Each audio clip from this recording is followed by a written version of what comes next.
성경 말씀 보겠습니다. 누가복음 9장 23절.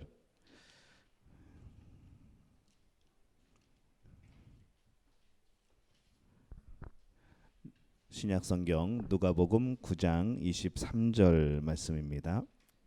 지난주도 누가복음 9장 23절이었고 지난주도 누가복음 9장 23절이었습니다. 오늘도 누가복음 9장 23절입니다. 자, 우리 한 목소리로 함께 봉독할까요?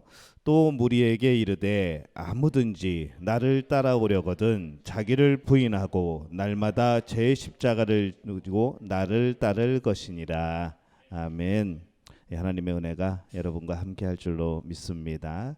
오늘 말씀의 제목은 한번 따라해 볼까요? 십자가에 죽고 십자가에 살고. 오늘의 그 말씀의 제목이 그겁니다. 어떤 상품이든지 간에 그 상품을 잘 기억하게 하기 위한 문구나 그런 광고 이미지가 있습니다. 우리가 정말로 많이 들었던 제가 어렸을 때도 들었던 그 카피송이 하나 있는데 손이 가요 손이가 깡에 손이 가요. 그런 게 있죠. 그 CM송은 웬만한 사람들은 거의 다 합니다. 지금도 여기서도 수입해다가 파는 거를 제가 봤습니다. 또 우리가 잘 아는 또 광고가 하나 있는데 손에 손은 안 녹고 입에서만 녹아요. 그거 초콜릿이죠. 그 광고이고 또 우리가 잘 아는 또 우리 조금 어르신들이 잘 아는 그런 또 광고가 하나 있습니다. 그래 이 맛이야. 시다. 그거죠. 그래서 이 광고 문구를 들으면은 우리는 그 상품 하면서 금방 그 상품이 떠오르죠. 최근에 이제 했던 또 그 우무 광고는 간 때문이야라는 또 CM송이 또 한동안 또 유행을 했었죠. 뭐 간 때문이야 뭐 그런 겁니다. 그 약 광고이죠. 그렇다면은 이 그리스도의 제자들의 문구는 또 상징은 과연 뭘까요? 누가복음 9장 23절을 가만히 살펴보면은 이 제자들의 그런 대표하는 문구가 또 상징이 그 구절에 나옵니다. 또 무리에게 이르시되 아무든지 나를 따라오려거든 자기를 부인하고 날마다 제 십자가를 지고 나를 따를 것이니라. 이렇게 말씀을 합니다. 이 구절을 한마디로 표현하면 뭘까요? 와서 죽으라는 이야기죠. 물론 사람들이 기분 좋게 몰려올 만한 그런 문구는 아닙니다. 오히려 온 사람들이 살려고 왔는데 죽으라고 하니까 도망갈 그런 문구이죠. 죽음을 좋아하는 사람은 한 명도 없습니다. 다 오래 살고 싶어 하죠. 아무리 세상이 힘들다 그래도 다 장수하기를 원합니다. 병 걸리면은 또 그냥 근심이 가득 차가지고 이 건강을 되찾아야 될 텐데 하면서 그 건강에 대한 관심이 높아지게 되죠. 심지어는 이 죽음이라는 단어를 쓰는 것조차도 딱 꺼려하는 그런 경우들이 많이 있습니다. 그래서 우리는 죽음이라는 단어 대신에 뭘 쓸까요? 돌아가셨다, 먼저 가셨다, 우리 곁을 떠나셨다, 잠들었다, 운명하셨다, 하나님의 부르심을 받았다. 우리는 이렇게 표현을 합니다. 죽음에 대해서 이렇게 많은 표현이 있는 것은 참 드문 일이죠. 하지만 우리의 삶이 이 죽음에 대한 그런 꺼리낌으로 인하여서 참 그에 대한 그것을 대체할 만한 참 많은 표현들이 있게 됩니다. 이 제자의 문구는 와서 죽으라는 겁니다. 그 상징은 뭘까요? 바로 십자가입니다. 죽음과 고문의 도구이죠. 예수님은 왜 굳이 이 십자가를 상징으로 택하셨을까 하는 생각을 해봅니다. 뭐 비둘기도 있고 뭐 꽃도 있고 지팡이도 있고 무지개도 있고 뭐 찾으려면은 이 그리스도를 상징할 만한 그리스도의 그 구원의 역사를 상징할 만한 참 많은 것들이 있는데 참 하필 십자가가 우리 기독교인의 상징인 것이죠. 그래서 사람들이 이 십자가를 순화시켜 보려고 참 애를 썼습니다. 십자가에다가 여러 장식을 붙여보고 모양도 조금 바꿔보고 또 여러 가지 보석도 달아보고 하면서 이 십자가를 아름답게 표현하려고 참 많이 애를 썼습니다. 그런데 아무리 해도 십자가는 그냥 십자가일 뿐인 것이죠. 십자가는 굴욕의 상징입니다. 영화로운 상징이 아니고 굴욕의 상징이고 죽음의 상징입니다. 세상의 죄인을 처형할 방법은 참 많습니다. 값싼 방법들이 많이 있죠. 옛날 로마 시대 때도 그렇고 지금도 그렇고 얼마든지 값싸게 쉽게 그렇게 처형할 수 있는 방법이 많이 있습니다. 그런데 이 십자가의 처형은 4명의 병사하고 1명의 백부장이 필요합니다. 그들이 집행을 해야 되는 것이죠. 그렇게 집행하지 않으면은 이 법적으로 효력을 받지 못하는 그런 십자가의 처형의 방법입니다. 그럼에도 굳이 이 십자가의 처형 방법을 사용한 이유가 있습니다. 이 십자가의 처형은 사람들 앞에서 죄인을 욕보이기 위해서 바로 그렇게 처형을 하는 것이죠. 그래서 웬만한 극악무도한 사람이 아니면은 그 십자가의 처형은 너무 잔인하기 때문에, 너무 사람이 수치심을 갖게 되기 때문에 잘 하지 않으렸던 것이 바로 십자가의 처형입니다. 반란을 일으켰거나 뭐 그런 종류, 그렇게만 돼야지, 그 정도가 되어야지 십자가에 처형할 만큼 그렇게 힘들고 수치스럽고 그렇게 처참한 처형이었던 것이죠. 이 성경을 보면은 병사들이 예수님을 심하게 욕보이고 조롱하고 채찍으로 내려치고 침을 뱉습니다. 창조주이고 구세주이고 만왕의 왕인 우리의 주인 대신 예수님을 아무것도 아닌 것처럼 그렇게 욕하고 그렇게 수치를 주는 것이죠. 그래서 우리가 그분을 따르려면은 겸손히 십자가를 지고 아무것도 아닌 존재로 낮아져서 살아가는 것이 우리의 모습이어야 됩니다. 십자가는 고난의 상징입니다. 병사들은 이 십자가에 매달기 전에 모진 채찍질을 합니다. 얼마만큼 채찍질을 할까요? 정확히 죽기 직전만큼만 채찍질을 합니다. 거의 죽기 직전까지. 그러고 나서 뼈가 드러나고 성한 곳이 한 군데도 없이 찢겨나간 그 사람에게 십자가를 지고 그 골고다의 길을 걸어가게 합니다. 십자가를 지고 예수님을 따르는 길은 고통과 고난의 길인 것이죠. 이 편안하게 십자가를 질 방법은 없습니다. 예전에 그 십자가 행진 같은 거 보면은 워낙 십자가가 크고 무겁고 지기 힘드니까 뭐 이제 시에서 뭐 이제 협의를 해가지고 어느 구간까지를 한 100m 정도 어떤 목사님이 지고 또 100m는 또 어떤 목사님이 지고 그렇게 나눠서 지는 것을 봅니다. 어떤 때를 보면은 십자가에 또 바퀴도 매달려 있는 경우들도 있습니다. 그게 이제 끌고 다니기가 워낙 힘들고 무거워서 그런 것이겠죠. 어떻게 하든지 이 십자가는 결코 행복한 그런 상징이 아닙니다. 그렇게 질 수 있는 것이 아니라는 것이죠. 편안하게 뭐 자동으로 모터가 달려가지고 자동으로 갈 수 있는 그런 것이 아니라는 겁니다. 어떻게 매든 어디로 매든 이 채찍질을 당한 사람이 지는 그 십자가는 고통스러운 것이죠. 가끔 고난에 대해서 그것이 예수님을 제대로 따르지 못해서 온다고 그렇게 생각하는 경우들이 있습니다. 근데 그것은 참 큰 오해입니다.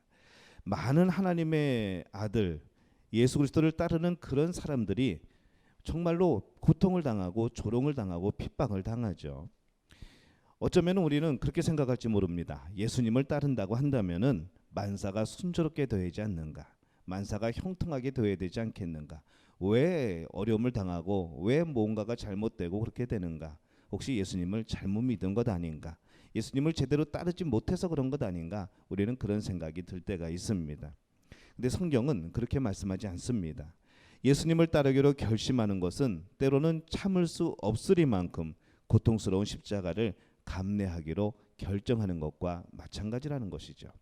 우리가 이미 십자가를 지기로 했을 때, 이미 우리가 예수 그리스도를 믿기로 결단했던 그때부터 우리는 당연히 고난이 있는 겁니다. 그 고난이 어떠한 모습으로 다가올지 모르는 것이죠. 그렇기 때문에 우리가 늘 생각하고 우리가 분별해야 되는 것은 나의 이 고난이 과연 십자가 때문인지 아니면 내 욕심 때문인지 우리는 이것에 대해서 분별하고 또 생각할 필요가 있게 되는 겁니다. 누가복음 6장 22절에 보면은 이렇게 말씀을 하죠. 인자로 말미암아 사람들이 너희를 미워하며 멀리하고 욕하고 너희 이름을 악하다 하여 버릴 때에는 너희에게 복이 있도다. 이렇게 말씀을 합니다. 디모데후서 3장 12절에 보면은 세리들도 세례를 받고자 하여 와서 이르되 선생이여 우리는 무엇을 하리이까 하매. 또 빌립보서 1장 29절에 보면은 그리스도를 위하여 너희에게 은혜를 주신 것은 다만 그를 믿을 뿐 아니라 또한 그를 위하여 고난도 받게 하려 하심이라. 이렇게 말씀을 합니다. 이 성경 말씀을 가만히 보면은 십자가를 지고 편하게 갈 수 있는 길은 한 군데도 없는 것이죠. 한순간도 없는 겁니다. 말씀을 준비하면서 저 스스로도 한번 질문을 해봅니다. 내가 십자가를 제대로 짊어지고 예수님을 따르고 있는 건가? 라는 질문입니다. 여러분들은 이 질문에 대해서 어떻게 생각을 하십니까? 내가 정말로 십자가를 제대로 지고 예수님을 따르고 있는가? 십자가를 지는 건 줄 알았는데 나는 십자가를 내팽개쳐 놓고 그냥 살아가고 있던 건 아닌가? 십자가가 예수 그리스도의 상징인데 우리는 그 십자가를 내려놓고 내가 주인 되어 살아가고 있던 것은 아닌가 생각해 보게 되는 것이죠. 여러분들은 어떻습니까? 여러분 예수님을 따르다가 뭔가 잃어버린 것이 있습니까? 예수님으로 인해서 관계가 깨진 적이 있습니까? 예수님을 따르기 위해서 때로는 승진을 포기한 적이 있습니까? 예수님 때문에 휴가를 반납한 적이 있습니까? 믿음 때문에 여러분 조롱당하고 창피당한 적이 있으십니까? 꼭 목숨이 위태로운 상황만이 있어야 우리가 예수님을 온전히 믿는 것만은 아닙니다. 우리의 일상생활 속에서 내가 아주 작은 것부터 예수님을 위해서 포기하는 바로 그러한 모습들. 만약에 예수님 때문에 무엇인가를 희생하지 않았다면, 예수님 때문에 무엇인가 불편하지 않았다면은 정말 어쩌면은 우리는 예수님을 올바로 따르고 있지 않을 수도 있습니다. 우리는 십자가를 지고 있지 않을 수도 있는 것이죠. 분명히 성경 말씀 어디를 보더라도 예수님의 십자가를 진다는 것은, 우리가 십자가를 지고 예수님을 따른다는 것은 분명히 핍박이 있는 것이고 환난이 있는 겁니다. 그런데 우리가 그런 삶을 살지 않는다면, 뭔가 불편한 것이 없다고 한다면은 우리의 신앙생활은 십자가를 지지 않은 것일지도 있지 않을까, 그런 생각을 해보게 되는 것이죠. 여러분 어떤 생각하십니까? 우리가 이 사형수를 일컬어서 데드맨 워킹이라고 합니다. 걷고 있지만 죽은 사람이라는 뜻이죠. 십자가를 짊어진 제자의 모습이 바로 그 모습과 똑같습니다. 예수님은 당시에 가장 혐오스럽고 가장 고통스러운 십자가를 지고 우리를 향해 말씀하시죠. 나를 따르려거든 이 십자가를 지라 라고 말씀을 합니다. 이 십자가를 지고 나를 따르라.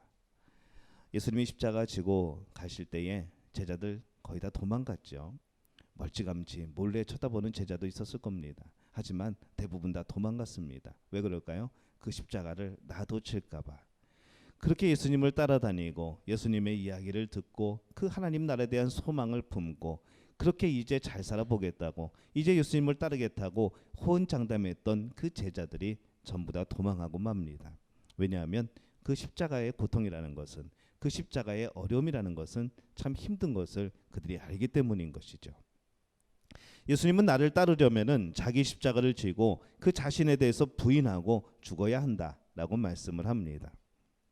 동서고금을 막론하고 남녀노소를 불구하고 빈부귀천을 막론하고 최대한 편하게 살고 싶은 것이 우리 모두의 소원이죠. 이 세상에서도 편하게 살고 영원한 하늘나라 가서 거기서도 편하게 살고, 사실 우리의 소망은 이겁니다. 근데 말씀 어디를 찾아봐도 그런 말씀이 없습니다. 이 땅에서는 고난을 당한다고 말씀을 하는 것이죠. 내가 잘못해서 당하는 고난 말고 예수님의 십자가 때문에 당하는 고난 말입니다.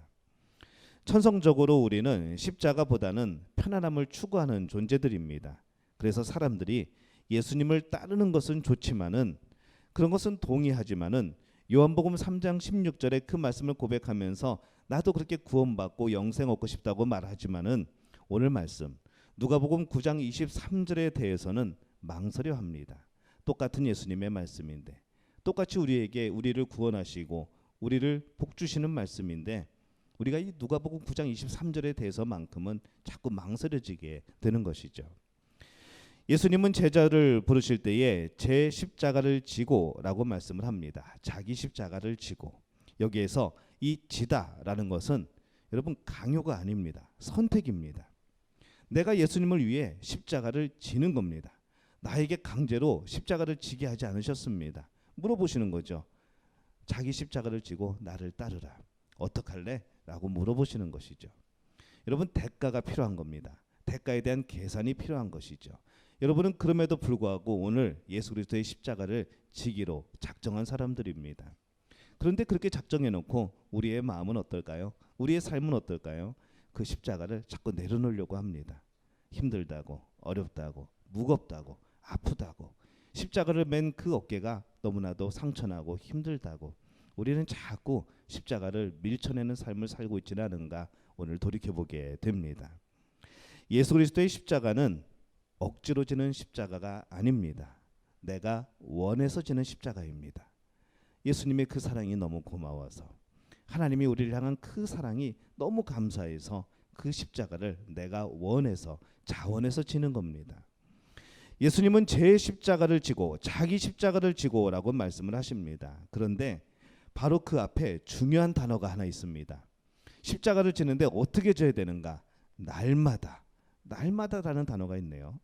매일 지는 겁니다.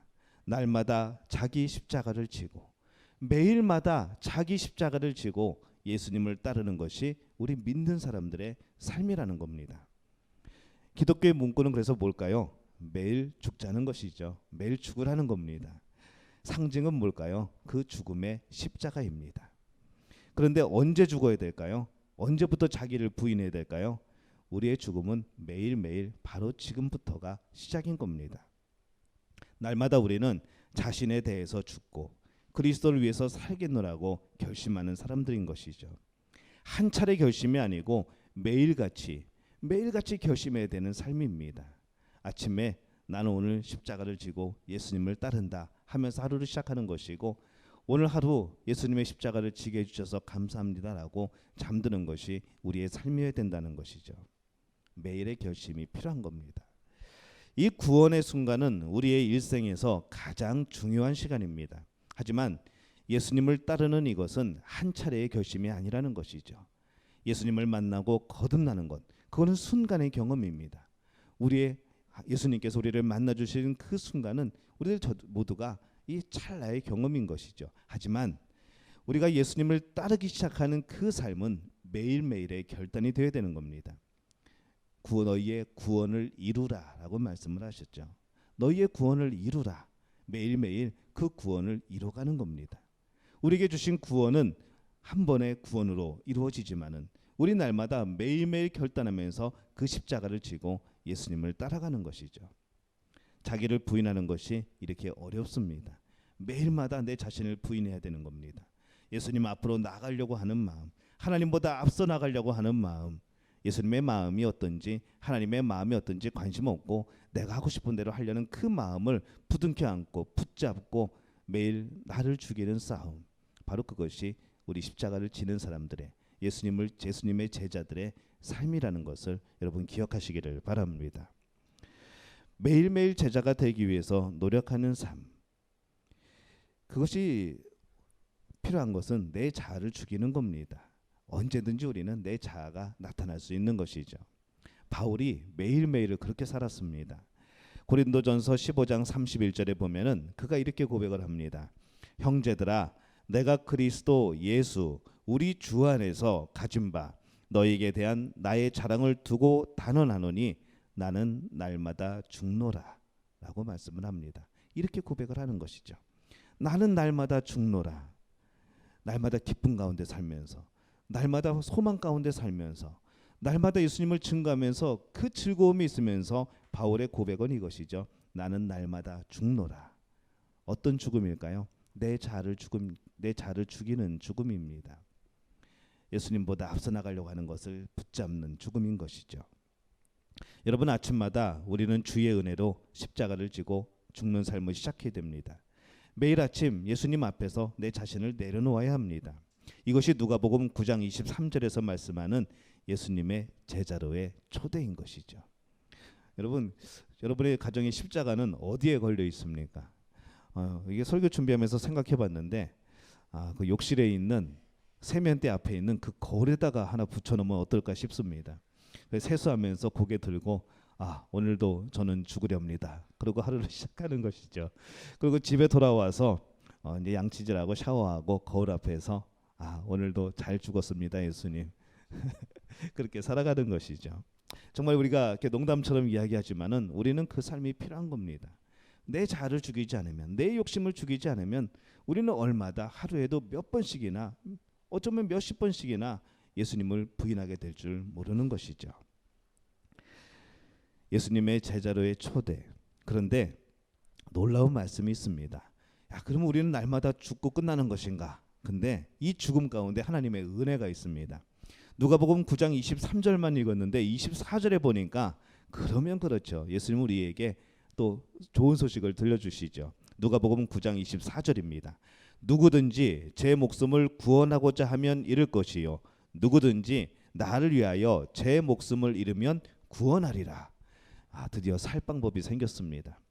예수님을 위해서, 예수님 때문에 내 자아가 죽으면 나는 그것으로 인해 오히려 산다는 겁니다.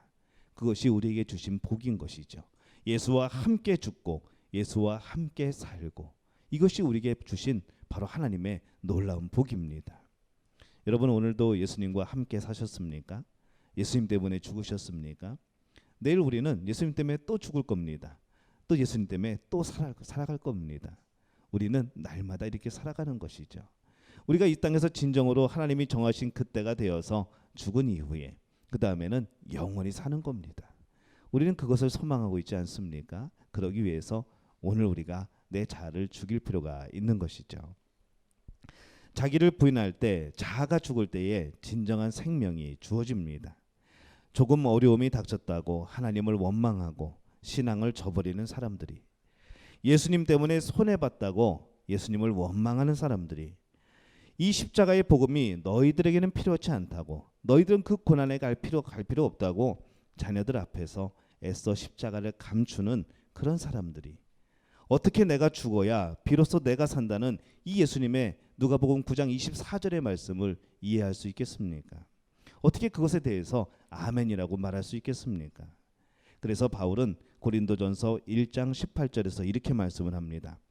십자가의 도가 멸망하는 자들에게는 미련한 것이요 구원을 받는 우리에게는 하나님의 능력이라 라고 말씀을 합니다. 그들에게는 그것이 미련하게 보일지 몰라도, 그것이 정말 바보 같아 보일지 몰라도, 왜 그 십자가를 지고 그냥 내려놓으면 편할 텐데 왜 그 십자가를 지고 그 고난을 몸소 행하는가, 왜 그것을 몸소 당하는가, 그들은 우리가 미련하게 보일지 몰라도 우리 입장에서 보면은 그들이 미련한 것이죠. 왜냐하면 그 십자가 안에는, 그 십자가의 구원 안에는 하나님의 능력이 있기 때문에 그렇습니다. 이 세상을 이기는 것이 하나님의 능력입니다. 이 세상이 하나님을 이기지 못합니다. 그런데 우리는 왜 이 세상을 의지하고 살아가는 것일까요? 하나님을 의지하면 승리합니다. 그런데 왜 우리는 이 세상을 의지하여서 승리는커녕 실패하면서도 또 세상을 의지하고 하나님을 멀리하게 되는 걸까요? 여러분, 십자가를 다시 지시기를 바랍니다. 잠깐 내려놨던 십자가, 내 자녀 때문에, 나의 여러 가지 일 때문에, 내 직장 때문에, 내 가정 때문에, 내 사업 때문에 내려놨던 그 십자가 다시 짊어지시기를 바랍니다. 그리고 예수님과 함께 걸어나가시기를 바랍니다. 예수님이 여러분에게 힘 주실 줄로 믿습니다. 여러분과 함께 할 줄로 믿습니다. 그 안에 능력이 나타나게 될 줄로 믿습니다. 그 능력은 우리를 승리케 하시는 하나님의 능력인 줄로 믿습니다. 오늘부터 매일매일 내 자신에 대하여서, 예수 그리스도를 위하여서 죽는 그런 여러분의 삶이 되시기를, 그리고 그 능력을 힘입어 승리하게 되시기를 예수님의 이름으로 축원합니다.